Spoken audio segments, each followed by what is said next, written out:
Olá! Um passado que nos ajuda a entender de onde viemos. Os fósseis são estruturas importantes para a compreensão da história do planeta e da evolução dos seres vivos. E esses restos ou vestígios de vida de milhões de anos decifram o comportamento de oceanos e até mesmo da origem celular. Os fósseis fazem parte do patrimônio cultural e natural do Brasil e há legislação para a utilização desses materiais pré-históricos. Vamos saber mais sobre isso no Preservar é Lei, que começa agora.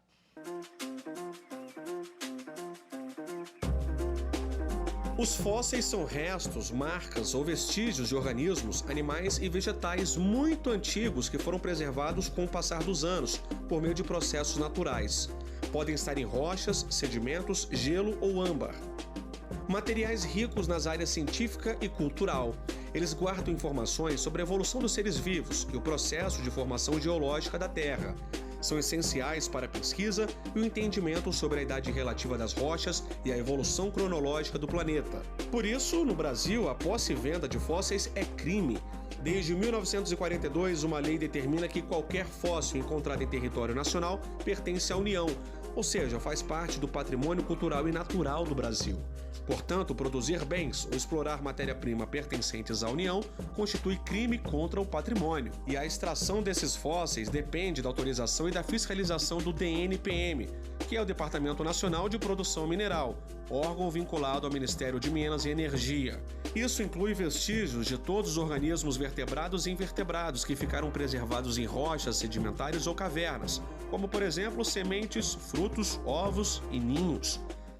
Para falar sobre esse assunto, eu converso agora com Renato Guilard, presidente da Sociedade Brasileira de Paleontologia, e com Rafael Dresch, doutor em Direito e professor da Universidade Federal do Rio Grande do Sul. Sejam muito bem-vindos aqui ao Preservar é Lei. Eu já começo com o doutor Rafael perguntando quais as legislações que protegem esses fósseis. Bom, uma saudação a todos. E em relação à legislação que protege esse patrimônio paleontológico, nós podemos destacar inicialmente a Constituição Federal. No seu artigo 20 e no seu artigo 216, inciso 5º, estabelecem que esse patrimônio ele constitui patrimônio da União.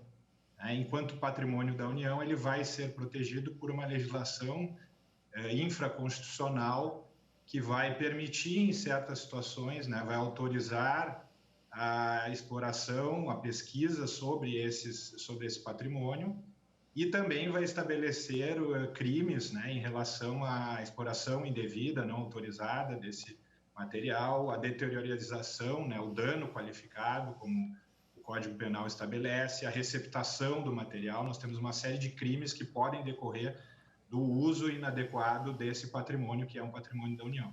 Agora eu vou falar com o Renato Guilard, que é o presidente da Sociedade Brasileira de Paleontologia. Eu queria saber como é que esse trabalho de paleontologia e qual que é a diferença entre paleontologia, arqueologia, como que é identificado esse material. Dá aí uma explicação técnica para nós. Essa pergunta é muito importante porque a gente sempre confunde paleontologia com arqueologia, né? Então isso é meio que praxe para as pessoas confundirem isso. Para a gente não errar, paleontologia é aquilo que vai trabalhar, né? Vai trabalhar com material com acima de 11 mil anos de idade. A arqueologia é uma ciência da área de humanas, então ela vai trabalhar com coisas humanas, né? Antrópicas. Então, múmias, pirâmides egípcias, essas coisas são todas da arqueologia, enquanto fósseis, dinossauros, trilobitas são matéria da paleontologia. Renato, qual a importância da paleontologia para que a gente conheça a nossa própria história? A paleontologia é fundamental porque é com ela que a gente consegue ver o processo de evolução. A evolução biológica, um dos alicerces que mostram que ela existe de fato, é o estudo paleontológico. Quando a gente consegue visualizar, então, os processos evolutivos refletidos nos fósseis, a gente consegue entender melhor a história, não só nossa, mas de todos os organismos viventes do nosso planeta.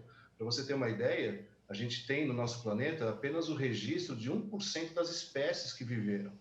Então, muitas das espécies, 99% restante das espécies, não está preservado paleontologicamente. Doutor Rafael, só uma explicação em relação ao crime. Desde 1942, são proibidas aí a posse e também a venda, né, desses materiais.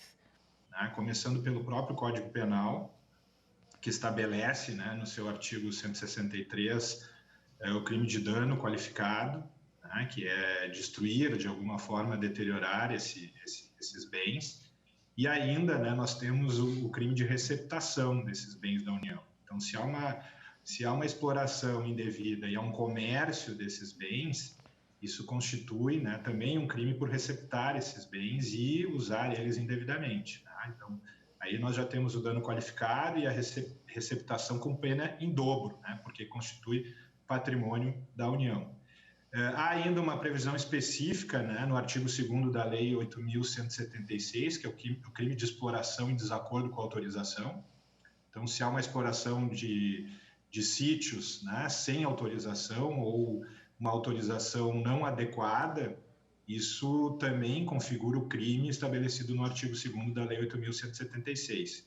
E, além disso, existem os crimes que decorrem da lei ambiental, a Lei 9.605, né, que vai estabelecer, né, os crimes contra o patrimônio cultural. Exatamente, o patrimônio paleontológico constitui patrimônio cultural. No Brasil, mais de 24 mil sítios arqueológicos já foram mapeados pelo Instituto do Patrimônio Histórico e Artístico Nacional, que é o IPHAN. Em Brasília, existem 51 sítios arqueológicos que abrigam vestígios da ocupação do Planalto Central há 11 mil anos.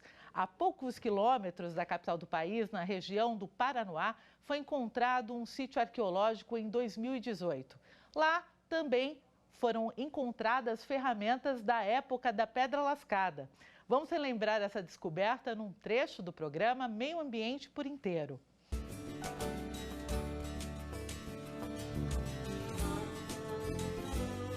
Nós estamos na região do Paranoá, no Distrito Federal, Planalto Central brasileiro, onde está sendo implantado um empreendimento, um condomínio, e esse está dentro do processo de licenciamento ambiental, que o IPHAN faz a gestão desse patrimônio. Eu fui contratado para fazer o levantamento arqueológico desse local, fazer a intermediação desses estudos com o IPHAN e obtenção dessas licenças.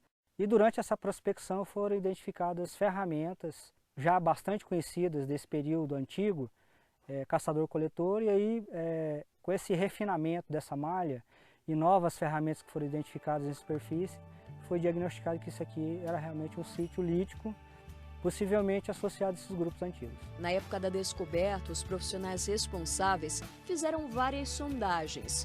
Um buraco de 9 metros quadrados foi aberto e, com cuidado, os arqueólogos descobriram um tesouro, ferramentas utilizadas por caçadores. Doutor Rafael, como é que funciona o licenciamento ambiental para o caso de obras, no caso aí de Brasília, por exemplo, e se isso ajuda, né?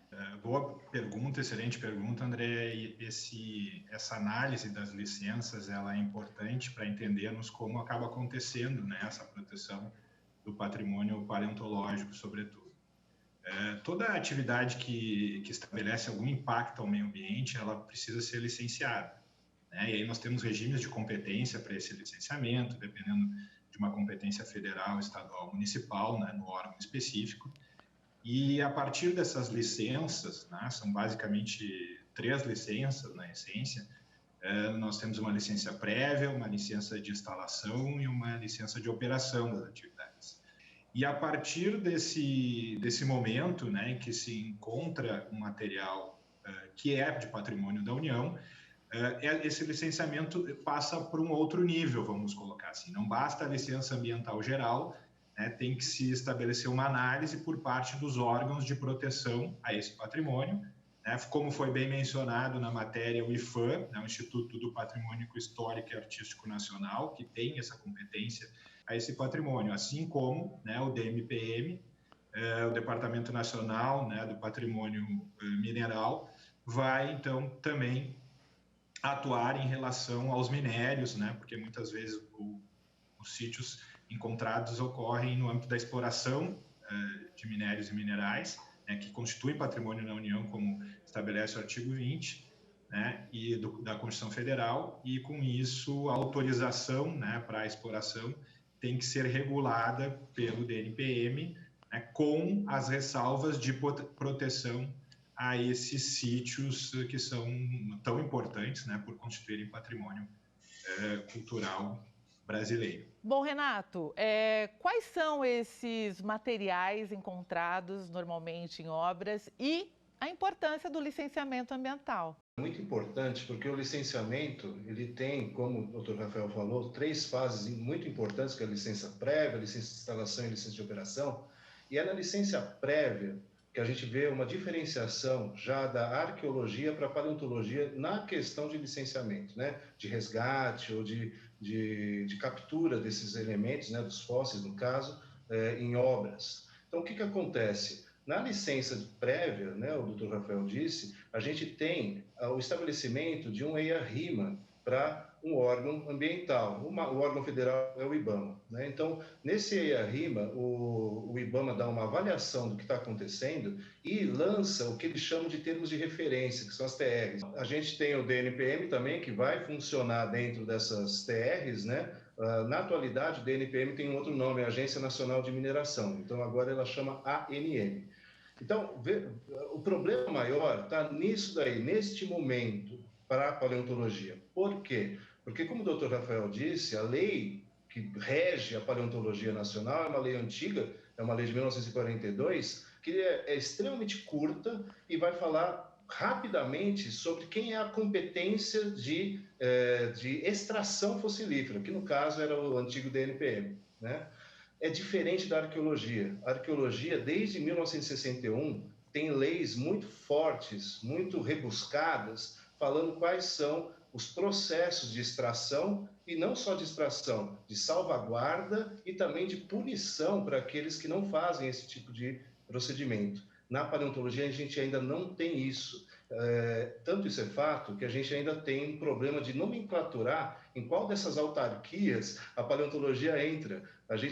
Alguns paleontólogos acham que é o IBAMA, outros acham que é o IFAM, outros acham que é a própria ANM, né? Então a gente tem ainda um problema legal para estabelecer qual que é a realidade da paleontologia dentro desses licenciamentos. E voltando à sua pergunta principal, é fundamental que a gente tenha esse estabelecimento de normas, porque sem essas normas, qualquer licenciamento, o empreendedor, ele não precisa necessariamente fazer um levantamento de EIA-RIMA com paleontologia. Então, o órgão, o IBAMA, o órgão ambiental, ele não vai ter consciência de que lá existem fósseis a serem resguardados, a serem salvos. Esse é o grande problema da paleontologia na atualidade, dentro da legislação brasileira. A gente vai ter que fazer agora um intervalo, mas daqui a pouco a gente está de volta com Preservar a Lei. Até já!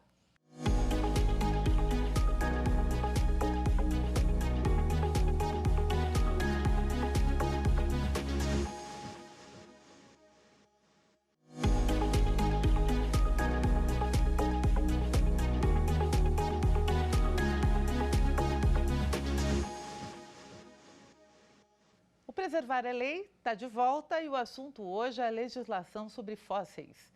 Os fósseis de dinossauros brasileiros que viveram há aproximadamente 80 milhões de anos foram encontrados nas escavações de uma obra da Praça do Pedágio, no interior de São Paulo, entre as cidades de Irapuru e Pacaembu.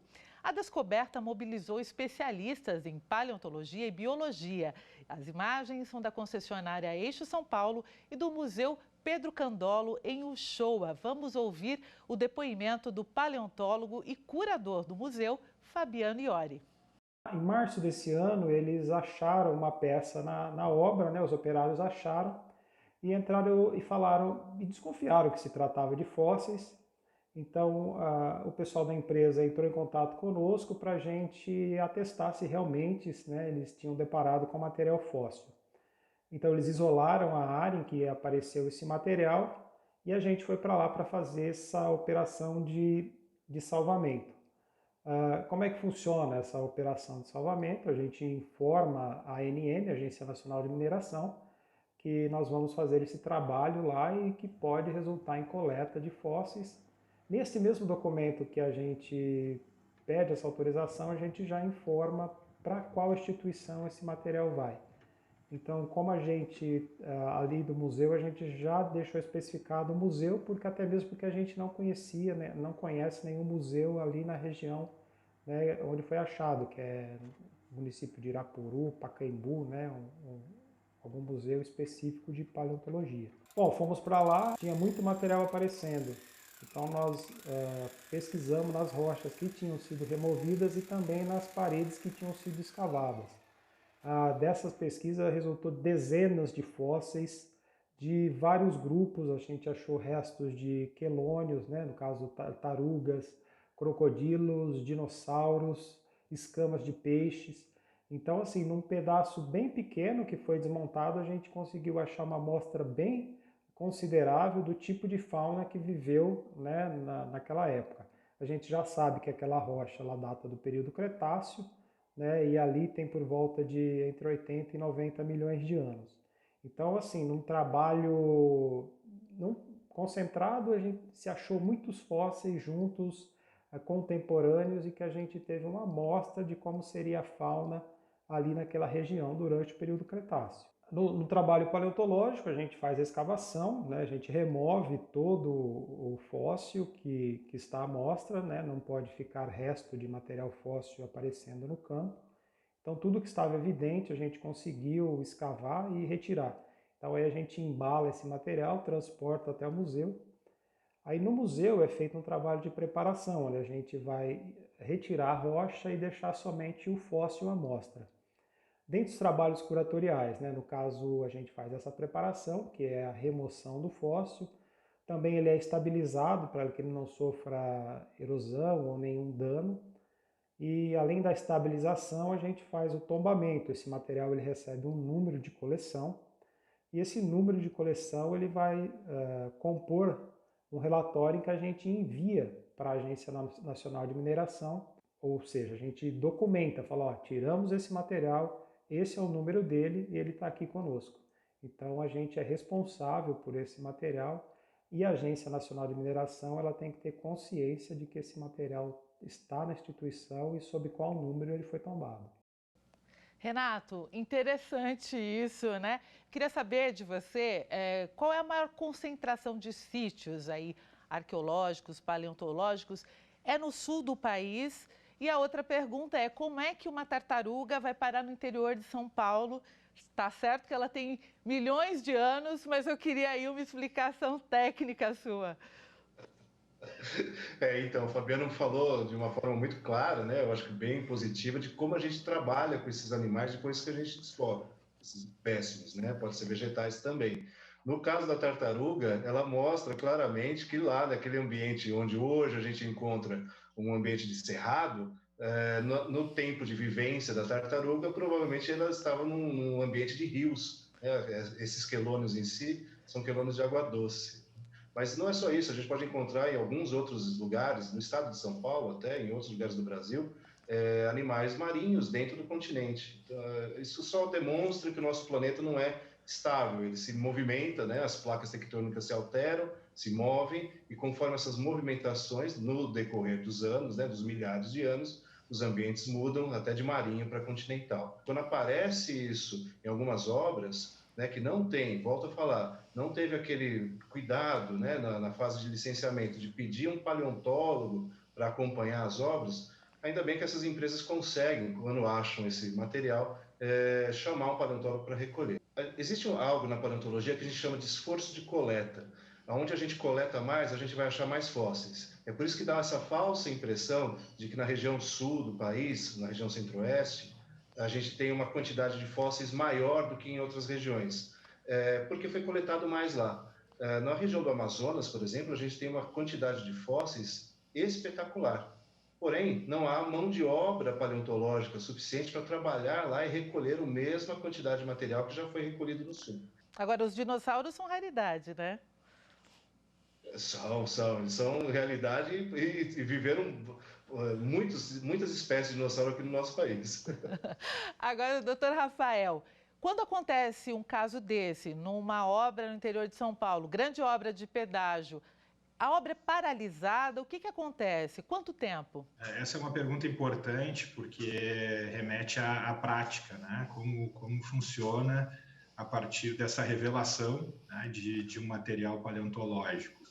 Isso pode ocorrer na fase ainda de licenciamento, como foi bem colocado aqui pelo Renato, mas às vezes as licenças, mesmo nos relatórios de impacto ao meio ambiente, elas não detectam, né? Às vezes, inclusive, por ausência de conhecimento específico do especialista, né? Porque o especialista ali está licenciando aqui, no âmbito ambiental geral, vamos colocar assim.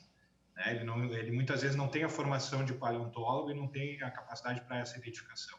Então, às vezes, as licenças são concedidas e na própria instalação, na realização das grandes obras, se descobre, né, esse sítio, os próprios funcionários, aqueles que estão realizando a obra. Nesse momento, é importante destacar que a licença ambiental em si, ela não é suficiente para fazer qualquer coisa com esse patrimônio, né? A obra tem que parar e então deve ser pedida autorização para os órgãos competentes para que possa ser analisado, então, esse material encontrado e aí, né, se obter uma autorização específica, né, seja da Agência Nacional de Mineração, como foi bem colocado pelo Renato, né, o DNPM antigo, como consta na lei, né, ele se transformou na sua natureza para uma Agência Nacional de Mineração, e essa Agência Nacional de Mineração, né, a partir dessas análises de especialistas, dos paleontólogos, vai determinar como se preservar esse patrimônio, né, em que condições.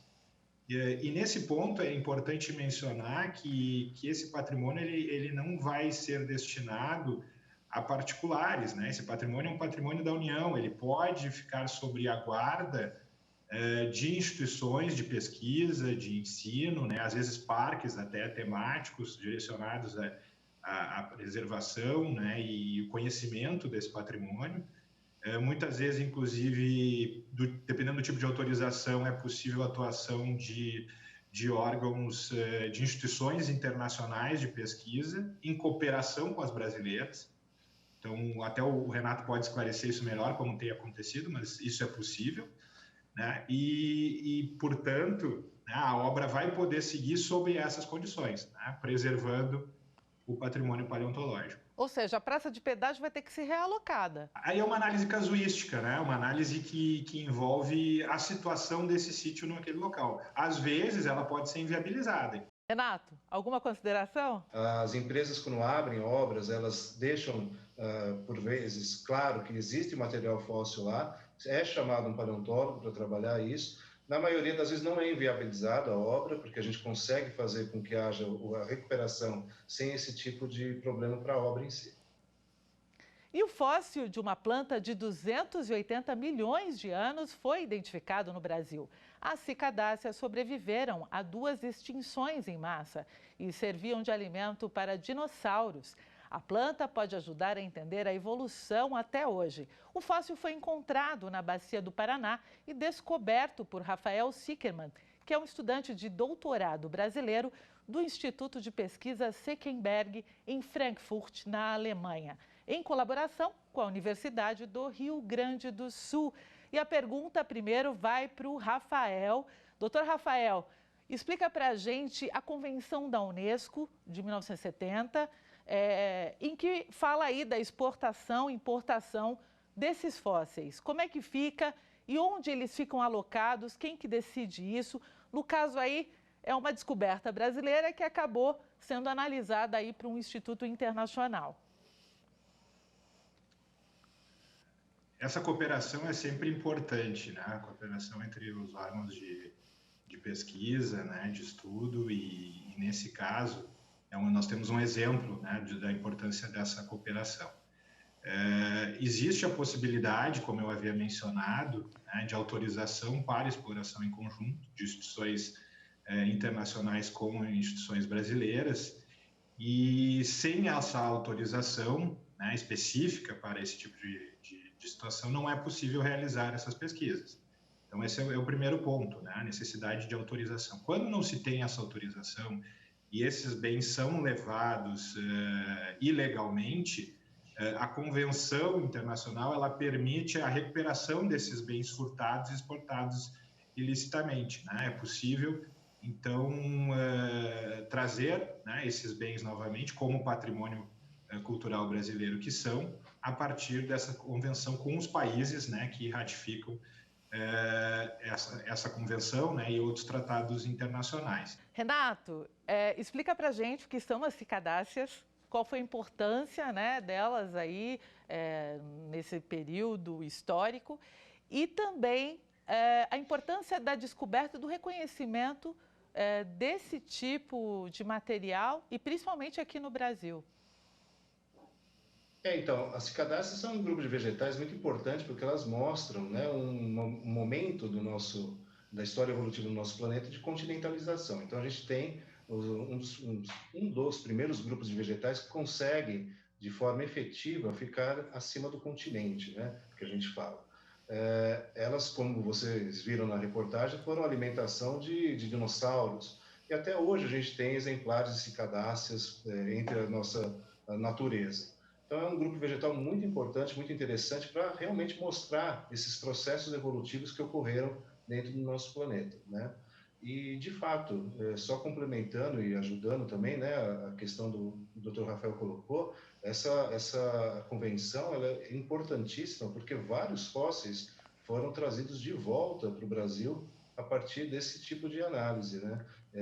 Eu posso citar várias ações da Polícia Federal Brasileira que conseguiu retomar, junto com a Interpol, inclusive, fósseis que estavam indo para a França, fósseis que estavam indo para a Espanha. E um dos casos mais emblemáticos que houve foi do ano passado, de um dinossauro do Ceará, chamado Birajara jubatus.